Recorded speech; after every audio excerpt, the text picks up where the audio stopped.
नमस्कार, मैं हूं ममता सिंह। आप देख रहे हैं वर्ल्ड इंफॉर्मेशन न्यूज।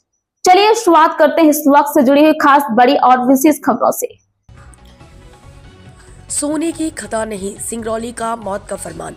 149 हेक्टेयर में विकास नहीं, पीढ़ियों के लिए जहर बोने की तैयारी। लोक सुनवाई के नाम पर पर्यावरणीय अपराध को वैधानिक बनाने की कवायद। जिस सिंगरौली को देश ऊर्जा राजधानी कहता, उसी धरती को अब एक और पर्यावरणीय बलि के लिए तैयार किया जा रहा है।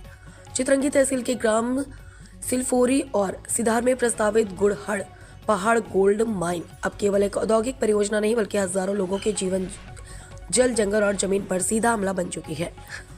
Messrs Kundan gold mines private limited द्वारा 1.12 मिलियन टन प्रतिवर्ष की उत्खनन क्षमता वाली यह परियोजना यदि स्वीकृत होती तो यह इलाका आने वाले दशकों तक बीमारी, विस्थापन और प्रदूषण का स्थायी कब्रिस्तान बन सकता है। 149.30 हेक्टेयर में खनन विनाश का ब्लूप्रिंट।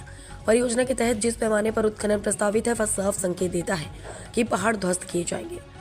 जमीन के नीचे का पानी जहरीला होगा। हवा में भारी धातुओं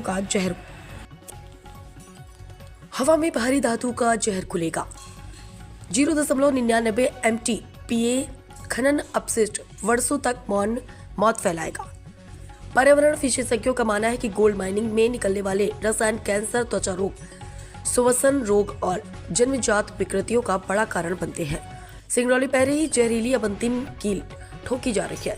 सिंगरौली पहले से ही कोयला खदानों, राखड़ डंप, थर्मल पावर प्लांट, औद्योगिक अपशिष्ट की मार झेल रहा है। अब गोल्ड माइन के नाम पर प्राकृतिक संसाधनों की आखिरी सांस भी छीनी जा रही है। सवाल उठता है कि क्या सिंगरौली प्रयोगशाला है जहां बार बार जहर आजमाया जाएगा? लोक सुनवाई, जनता की आवाज या कंपनियों की मुहर।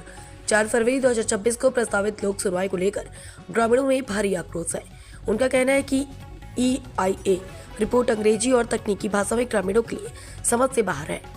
वास्तविक जमीनी प्रभावों को कागजों में छिपाया गया विस्थापन, स्वास्थ्य और जल संकट पर जानबूझकर चुप्पी। लोक सुनवाई कहीं फिर से औपचारिकता पूरी करो और मंजूरी दो की रस्म न बन जाए, यही सबसे बड़ा डर है। रोजगार का झूठ, उजड़ने की सच्चाई, खनन कंपनियों के दावे हर बार एक जैसे होते हैं। रोजगार देंगे, विकास लाएंगे, लेकिन सिंगरौली का इतिहास बताता है कि स्थानीय लोग दैनिक मजदूर से आगे नहीं बढ़ते। खेती समाप्त, आजीविका खत्म, मुआवजा कागजों में, संघर्ष सड़कों पर। आज की यह खदान कल के विस्थापन शिविरों की नींव है। EIA रिपोर्ट पर बड़ा सवाल। पर्यावरण प्रभाव आकलन रिपोर्ट को लेकर भी गंभीर आरोप है कि दीर्घकालीन प्रभावों को कम करके दिखाया गया। आदिवासी जीवन, जैव विविधता और भूजल पर प्रभाव हाशिए पर। कंपनी हित में तैयार अनुकूल रिपोर्ट का संदेह यदि सही है तो यह केवल लापरवाही नहीं, बल्कि पर्यावरणीय अपराध है। सवाल जिनका जवाब सरकार को देना होगा। क्या सोने के कुछ ग्रामों के लिए पूरी धरती कुर्बान कर दी जाएगी? क्या विकास का अर्थ अब बीमार बच्चे और सूखी नदियां हैं? क्या प्रदूषण नियंत्रण बोर्ड केवल कागजी संरक्षक बनकर रह गया है?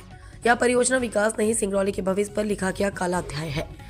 यदि समय रहते जनता की आवाज नहीं सुनी गई तो आने वाली पीढ़ियां पूछेंगी, हमारी हवा, हमारा पानी, हमारी जमीन किसने बेची?